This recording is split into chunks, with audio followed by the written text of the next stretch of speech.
So, all right, everybody. So we have Mike Kennedy. He's the owner of Pacific Pensions and Retirement. I've personally known Mike for over 20 years. He's been in management and investment with us since 1994. In 2006, he purchased outright his own business. So he's going to be here to explain to you the difference between IRAs, between SEP, all these different retirement plans. So if there's a specific one that you guys are interested in, there'll be a little Q&A after what he explains to us. So this could be very, very beneficial, not just for yourself, but for your clients and future clients and past clients as well. So we would like to say, we're going to go ahead and put ourselves on mute. I would like to introduce you guys to Michael Kennedy. So thank you.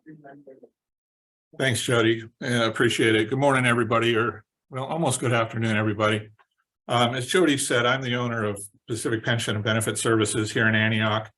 I've been in this retirement business. We specialize in small and medium-sized businesses, as well as doing retirement planning for individuals as well. As a matter of fact, you guys are probably our target market, right? Small, closely held businesses that make money. And so I've been in the industry for, well, nearly 40 years. I started when I was 12, and it's been an interesting business to be in. You just spent a good part of the last hour probably talking about how to make money. My job is to teach you how to have money when you aren't making money anymore. So retirement planning is my business. We do the investments, we do everything from A to Z, but you've got to do the first step, which is make money. There's a lot of different folks in this room with a lot of different goals. Again, I was watching your presentation and seeing how you guys set goals, and knowing what your goals are is very, very important. I think it was Jody who mentioned write them down. If you don't write down the goals, you forget about it. So make sure that you're doing that. When we meet with a client, the first thing that we have to do is we have to find out what the best path is for that particular client. Some clients come to us in their 30s or 20s, and some clients come to us in their 60s and 70s. Completely different planning strategies are needed for each of the different age groups, the experience groups. We all know we need retirement savings, right? We all know that part, but we don't all know how to get there and what the options are. Like Jody said, we'll have time after the presentation for questions. If there's somebody that just has to have a question answered, by all means, go ahead and interrupt me. I think everybody's on mute right now, but we're going to go ahead and jump right in here. I'm going to share my screen. Basically, when that client comes to us, we say, we go through questions and find out where they are in their life cycle and in their saving cycle. And then based on that, we generally are going to fall into one of the categories that is now being shared right there. So are you able to see that on the screen? Of course, you're on mute, so yeah, now I can see that it's on your screen. So basically, we have really 5 tools for retirement savings. The first one, and the easiest one really for everybody, is an IRA, an individual retirement account. It's just like it says, it's an individual retirement account. It's not a business account. You don't even have to have a business to have an IRA.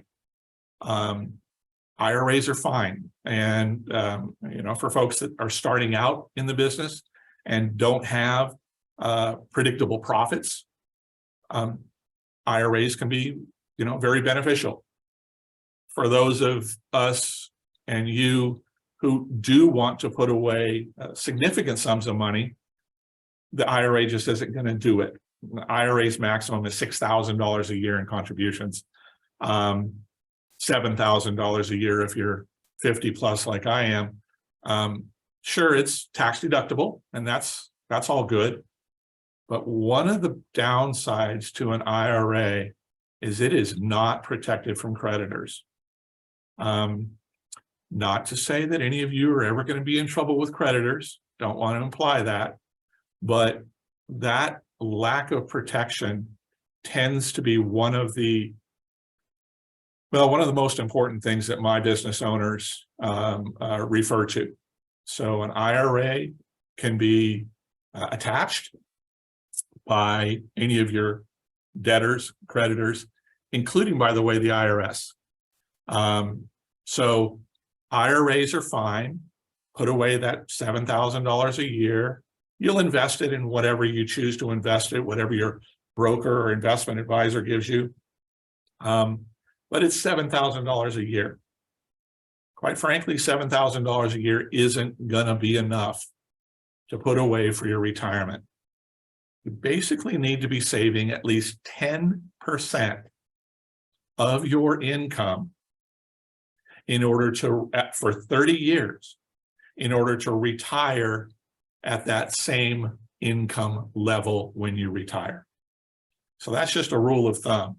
You know, obviously, with inflation, et cetera, it couldn't hurt to do 12 or 15%, but make sure you're doing at least 10% in whatever savings vehicles that you're going to use. One of the downsides for an individual retirement account is it's kind of a one-way door. You put the money in, you invest it, and then later in life, you'll be able to draw from it. And at that particular point in time, you'll pay your taxes. Well, some people need to have access along the way to buy a house. Okay, you're in real estate, for God's sakes.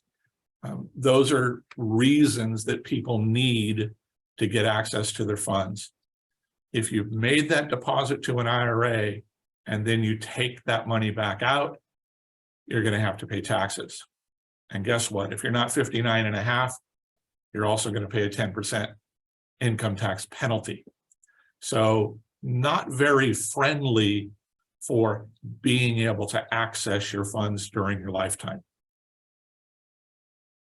If we step up the ladder, we have something called a simplified employee pension plan, a SEP IRA. SEP IRAs became very popular, about 20 years ago, because it basically said, okay, we know that there's people out there that are running businesses, and real estate businesses, agents and brokers are typical. We know they want to put away more than that $7,000. Let's give them a vehicle to be able to do that. SEP IRAs are usually, again, for companies that don't really have a great track record as far as their profitability is concerned. Some years they're good, some years they're bad. It gives you the flexibility to be able to put away money in good years and to not put away money in the more slim years, we'll call it.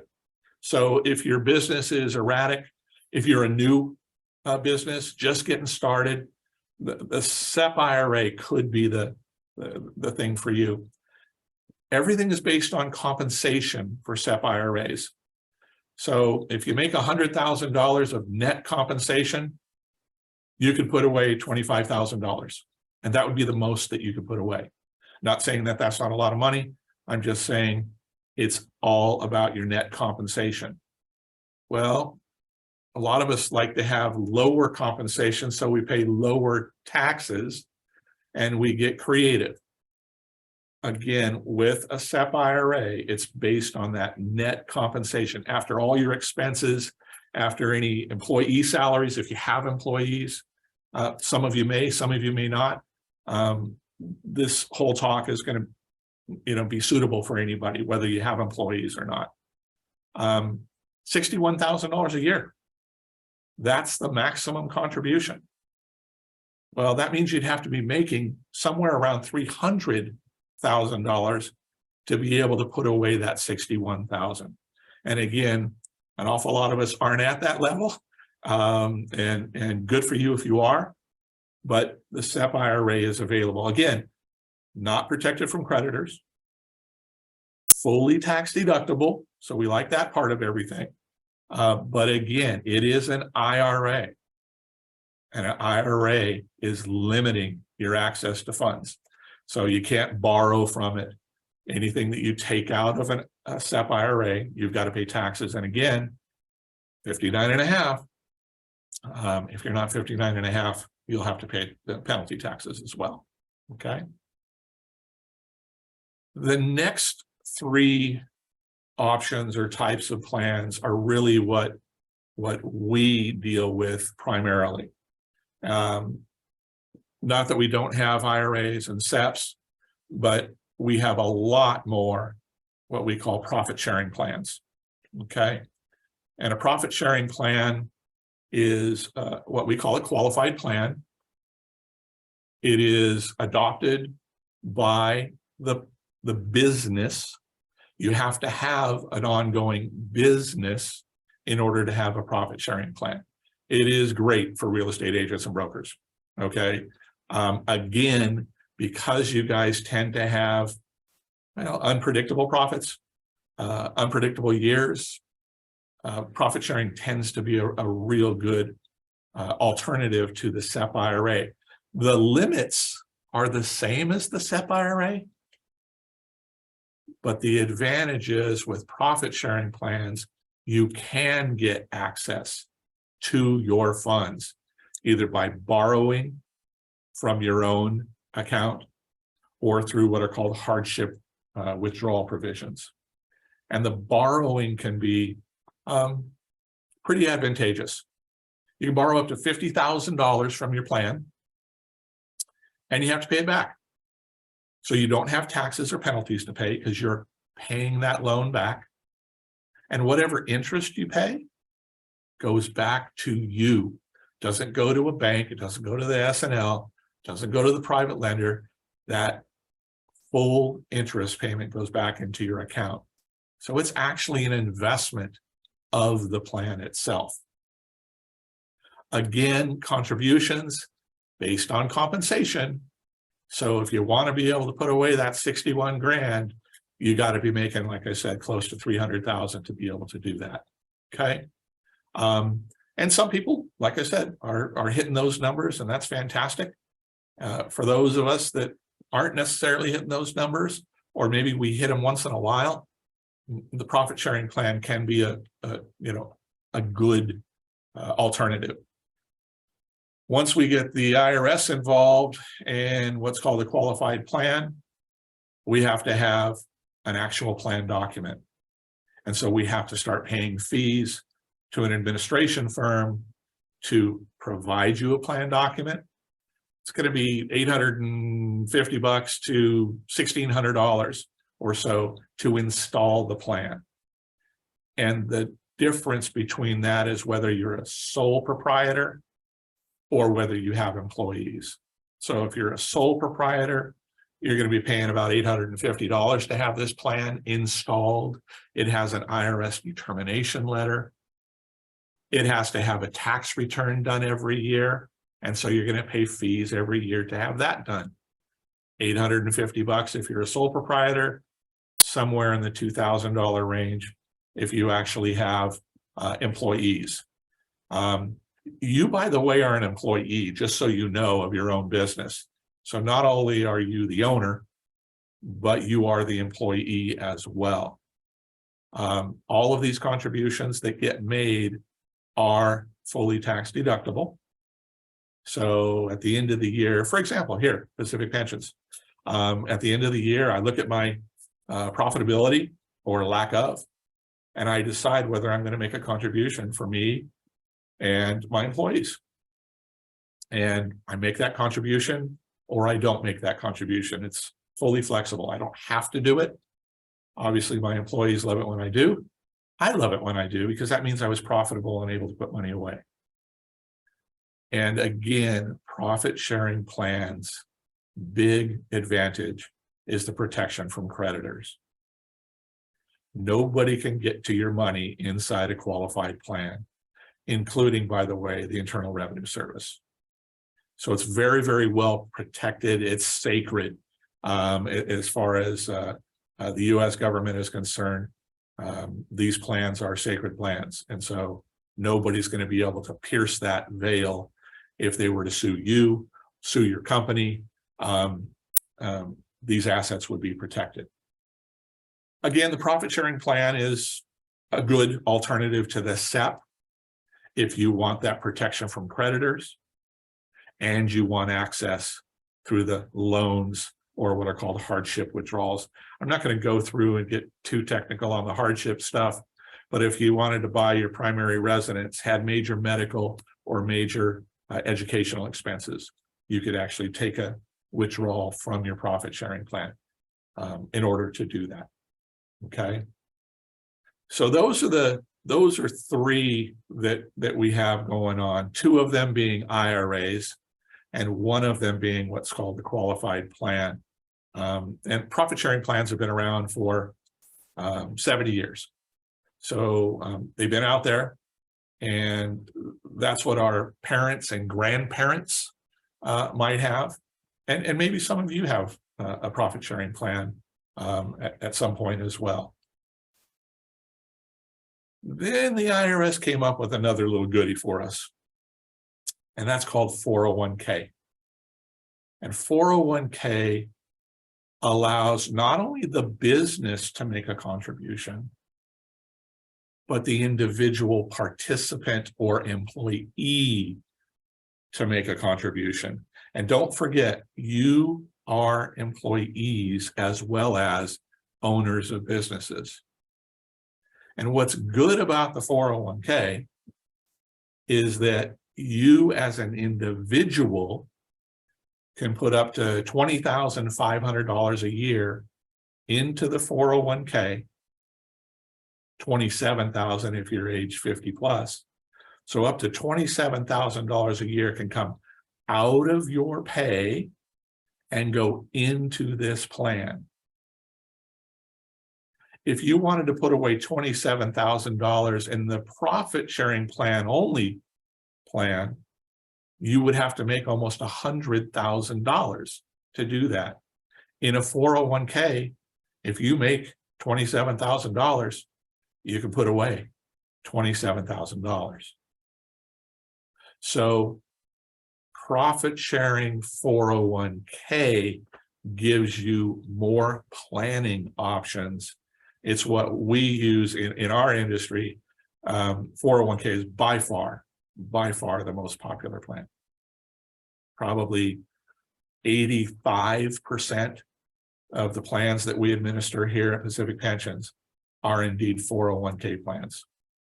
Another 10% is that profit sharing, and then 5% is what's called a defined benefit plan. And we're going to talk a little bit about defined benefit plans here coming up.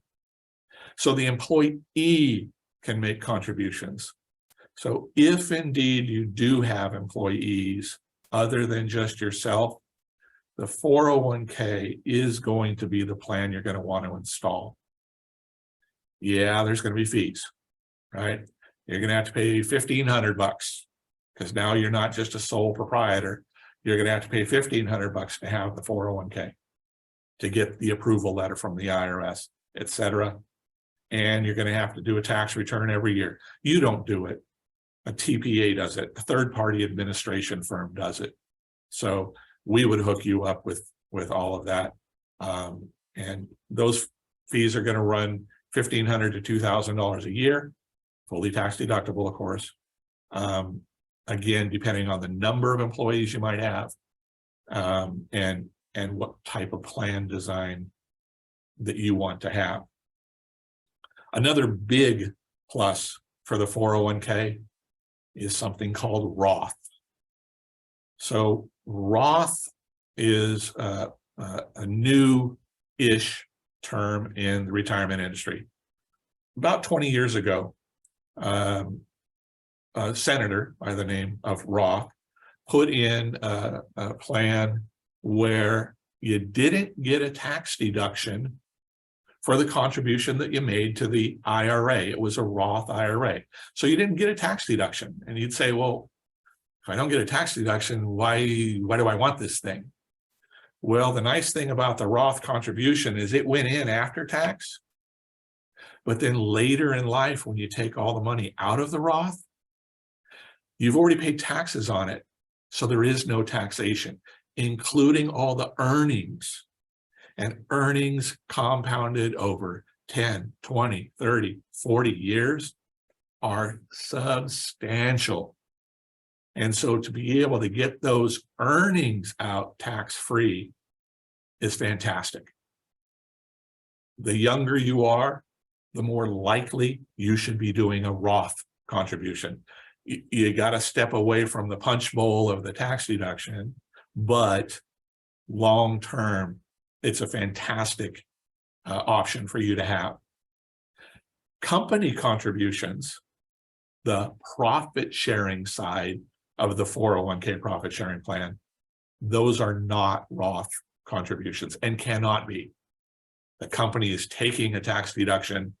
Therefore, later in life, when you take the money out, Uncle Sam's going to be at the door. He wants his taxes. State of California, if you're still here, they want their taxes. It's income taxed, fully income taxed to you. Okay. Uncle Sam gets his pound of flesh. But again, on the Roth, they don't get that pound of flesh because they're taking it up front. So what I have including in my own plan is I have my employees, most of them are doing Roth contributions out of their paychecks. And then my profit sharing contribution that I'm giving to everybody from the business is what we call traditional. And so later in life, they'll have two different IRAs, individual retirement accounts, that they'll be able to draw from. One will be a Roth IRA, one will be a traditional IRA.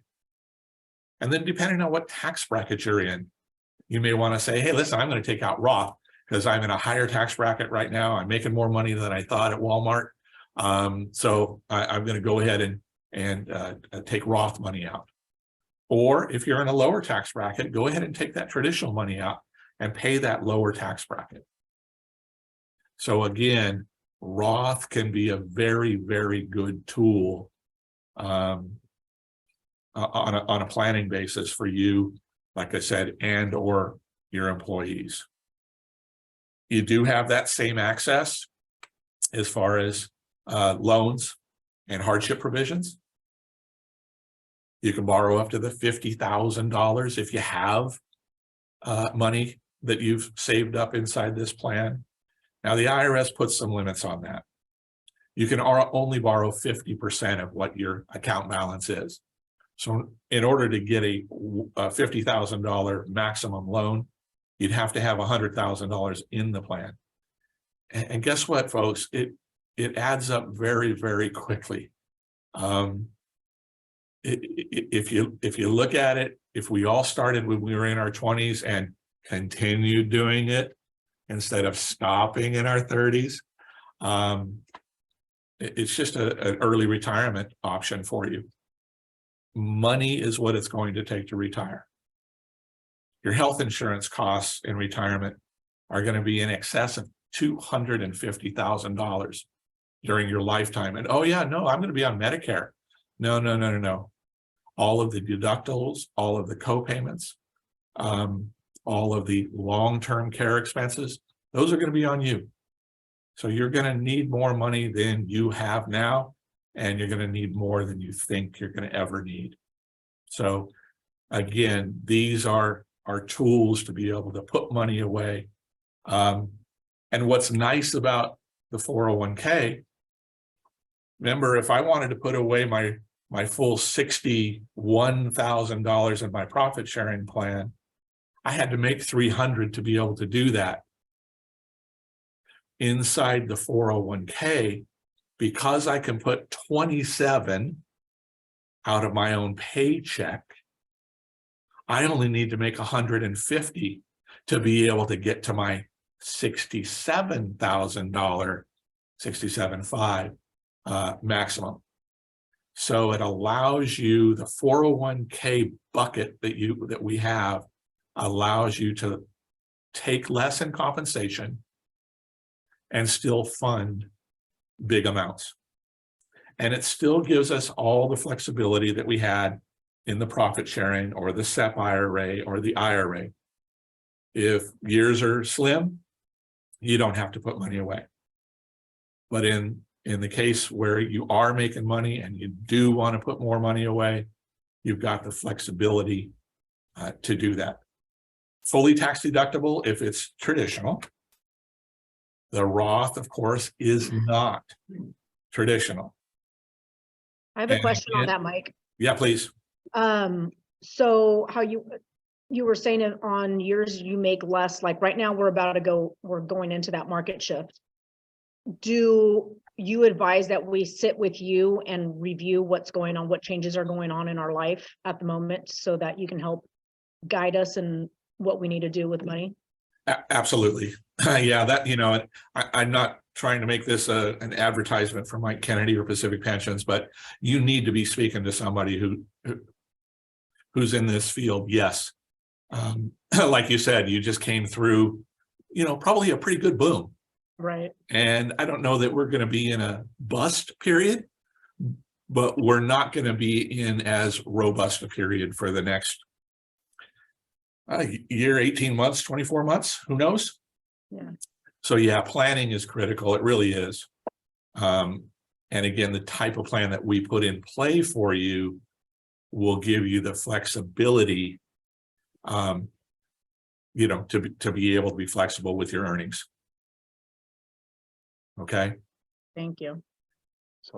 Once again, protection from creditors. And, you know, I'm putting that there at the end of every one of these options, because people do consider that when they're deciding which types of plans to put in play. So 401k, like I said, by far is the most popular plan. It's also a popular plan if you're looking to try to hire somebody.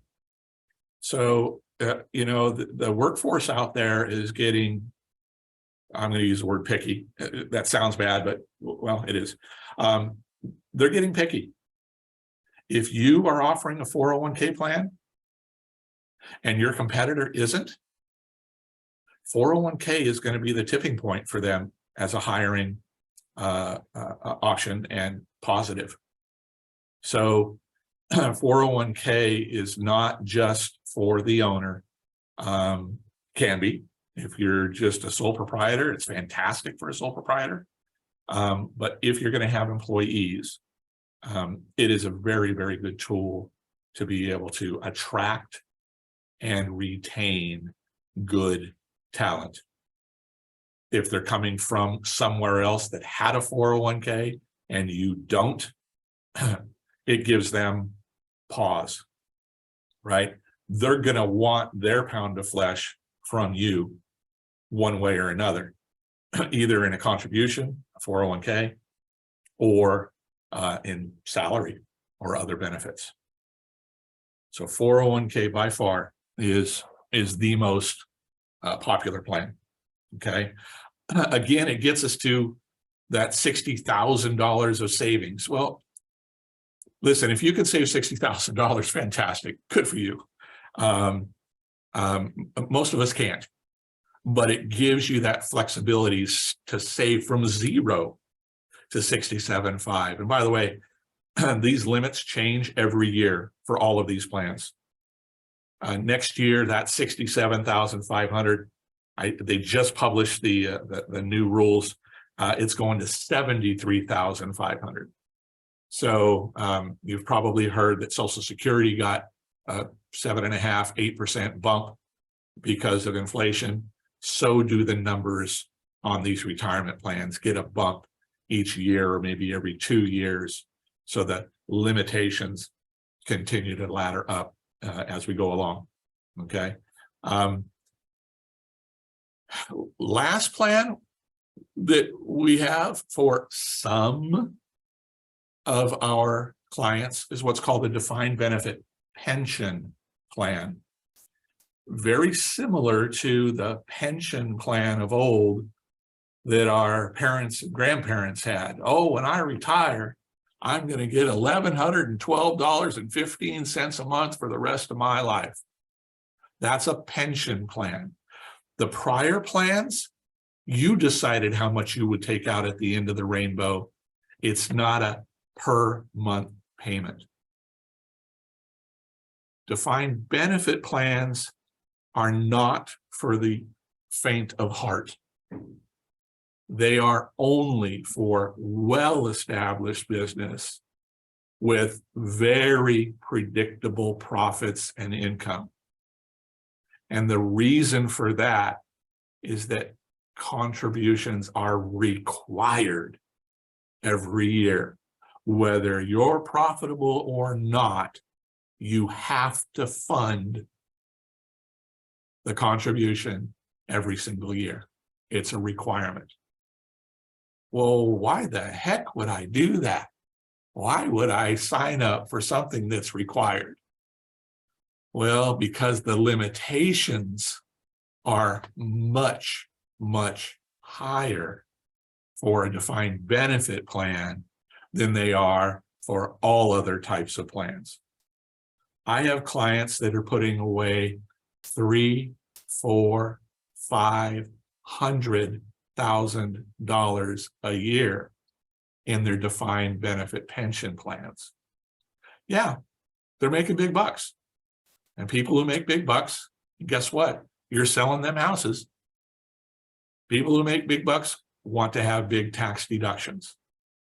So defined benefit plans give you this carrot of a huge tax deduction, but in exchange for that carrot, it is a required contribution. And it's not so much based on what you earn, but more your age, your years of service, and how many employees you have and what their ages and years of service are. It's a much more complicated plan. Higher fees, probably $1,000 a year higher than the 401k. But again, for those who are looking for really large tax deductions, the defined benefit plan, it's really the only option out there. Again, fully tax deductible. There is no employee contribution like there is in a 401k. So we don't have a Roth bucket or option available inside a defined benefit plan. And when you retire, it'll convert to a monthly benefit. I'm going to get $2,712 for the rest of my life. And you can put in a spousal benefit, what's called a joint survivor benefit if you want to. You could also do a lump sum and roll that money over into an IRA and take payments that way. But generally, because it's a pension plan, you're really doing it so that you have a predictable income for your lifetime. So again, it's great for the established agents and brokers, those that are really confident in the amounts. And what happens is you'd come to me and you'd say, okay, Mike, well, I'm confident in my business. I'm really comfortable. I know I could do $90,000 a year without any problems. And we'll design the plan so that 90,000 is what that requirement is every year. Or you could say 250 or 175, whatever the number is. If it's above that, we'll call it $70,000 or so that a 401k can give you. If you want to put away more than that 70 grand, then defined benefit pension plan is the only place for you to be. But again, got to have the profits, got to have the predictable income moving forward. And I do have several actually real estate agents with defined benefit pension plans. And so by all means, they're a very viable plan. You're protected from creditors again, right? And that big tax deduction is what we're all looking for, right? We all want a tax deduction. But more importantly, we all need to be saving for retirement. The other group for defined benefit plans is the group that, wow, I didn't save for the last 25 years. I'm 55 years old and I just, I made money and spent money, but I'm behind the 8 ball. I don't have enough for retirement. So anybody who needs to hyper save, the defined benefit is again going to be the place to go. I'm talking to an electrical contractor right now up in Nevada, and that's exactly their situation. They're both in their mid-50s, and they just didn't put away nearly enough money for retirement. They were running their businesses and raising their kids and doing all of that, making good money, but just never made saving for retirement the priority. Well, guess what? Defined benefit is now their priority. They wrote down what their goals are. So I know that over the next 7 years, they're attempting to accumulate $2 million. So I'll manage their money for the next 7 years. Excuse me. I'll manage their money for the next 7 years to get us to that $2 million prize at the end of the rainbow. Now, how many appointments does it normally take for you to figure out which plan is best for an individual? Like, do you normally do a questionnaire first, or do you have them come in? Yeah, documents. Yeah, thank you. I like to see people face to face. This Zoom stuff, I get it, and I'm glad to be able to see, everybody today. But no, generally it's going to take at least 2 sit downs. The first one just to get general information, and then I'll send you home with homework. I'm going to want to see what other accounts you have. I'm going to want to see your budget. I'll give you a monthly budget sheet. I'm going to want to know whether you have a trust and a will and those types of items. So we'll know a little bit about you in the first meeting. First meetings usually run, 45 minutes, something like that. Ask Jody. We had a first meeting years ago. And that's what we do. You'll do your homework. We then come back again. Also, generally, I go to you. You want to come to the office? Okay, you can see my office. I have an office. But I generally go to the clients, either business or homes. And just like you guys do, I'll do it in the evenings. I'll do it in the early mornings. I'll do it whenever we need to do it. But you're going to need at least a couple of planning sessions before I can build the mousetrap. Okay. Thank you. Somebody has a question. Bert here has a question for you. Please. Whoever makes the decision on how the money is invested, do they have fiduciary responsibility to put the ethics for the customer first? Yes. So I do take on fiduciary responsibilities. And what that means basically is I have to do what's best for the client, not what's best for Mike Kennedy. And those are laws and rules that are in place. And I have something called a broker dealer. The broker dealer is responsible for keeping me in line. And so we have all the insurances, and yes, thank you for the question. I am a fiduciary and I take on that role seriously. Do we have any other questions? All right, so Mike, you touched on, the annual fees for these plans to be deductible. Is the install deductible as well? Absolutely. And not only are they deductible, but if you've never had a plan before, you can also get a tax credit for up to $5,000 in the first 3 years. So not only are you going to deduct, let's say you paid $2,000, not only do you get a tax deduction, but you're also going to get a $500 tax credit on top of that.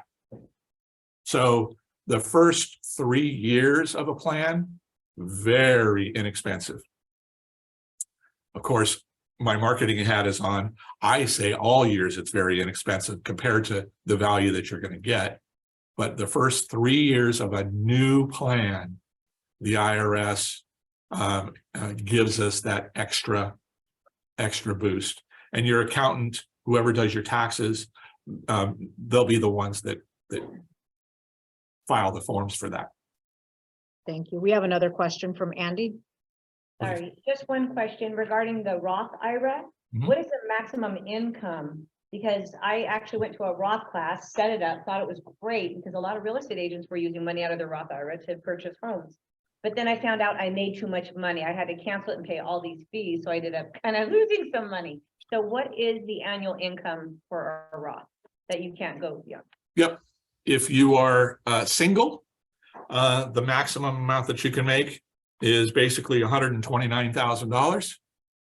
If you are married filing a joint return, it's $204,000. Yeah. So a lot of classes don't specify that, and it's good to know because I knew a handful of people that actually set up their Roth IRAs and went, holy crap, I make more than that. So, Yeah, I've actually had people set up not only set them up, but fund them. And then when the accountant did the tax return, in April of the following year, money has to come back out and they have to pay penalties, and it's no fun. So yeah, and again, those are the things that we do, and it's not just Pacific Pensions. There's all kinds of different folks out there. That's what we do to protect our clients. We know these rules. You don't need to know these rules. When I buy a house and I say, Jody, we're buying this house, Jody takes care of that. I don't know what to look out for, right? Okay, Bert had another question. I gather that investing advice is partially due to the function of the age of the investors. And I can see where it tends to be more conservative for more senior people, and younger people can take more risk over time with a greater flexibility in the stock market and such. How do you adjust for that in these plans when there's different ages involved? Yeah, you bet. So in a 401k plan, each participant has their own individual account. And so each participant, I will help them make decisions. And by the way, I've got some older individuals who are very aggressive in investing, and I've got young individuals who are very conservative. So it doesn't necessarily mean, that it's in a box and you don't go outside the box. But no, each individual gets the attention from me as the investment advisor on the plan as to how they should structure their own portfolio.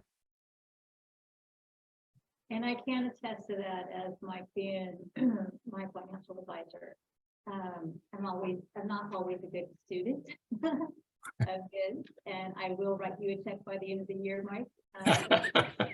Because like this year we took most of our money and put it into a rental. So being a long-term goal. But I did, Mike did tell me the pros and cons to that. So it's just one of those, he's a good advisor. It's up to you ultimately what you're going to do. And the other thing too, I am going to give a little plug because he brought this up too. He's going to find out if you have a trust or a will or anything like that. Mike also can prepare a trust for you on your behalf. And we want to sit down with him and go over that as well as your finance. Thank you. All right, do we have any further questions? I'm sorry, what was that? Copy of your slides. Would you be able to send them to me and Jody, and then we could get them out in the packet? Oh, you bet. That we did today? Absolutely. Absolutely. real quick. Listen, thank you, folks. I really appreciate the time and, We do have one Oh, more question. Yeah, we have Sorry. one more question, Mike. sure. Do you sell universal whole life insurance policies? Okay. I think I heard something about insurance. Yeah, universal. Do you sell universal life insurance? Yeah, so I'll go ahead and put my hat on. Pacific Pension and Benefit Services, we do health, life, dental, disability, long-term care, and then the whole pension side and investment side of the businesses. So yes, we do universal life. I personally wouldn't write it. It would be either be Dawn here in my office or Christopher here in my office that would take on that responsibility for insurances. Okay, awesome. Good. All right, Mike, thank you so much. Absolutely. You guys have a great day.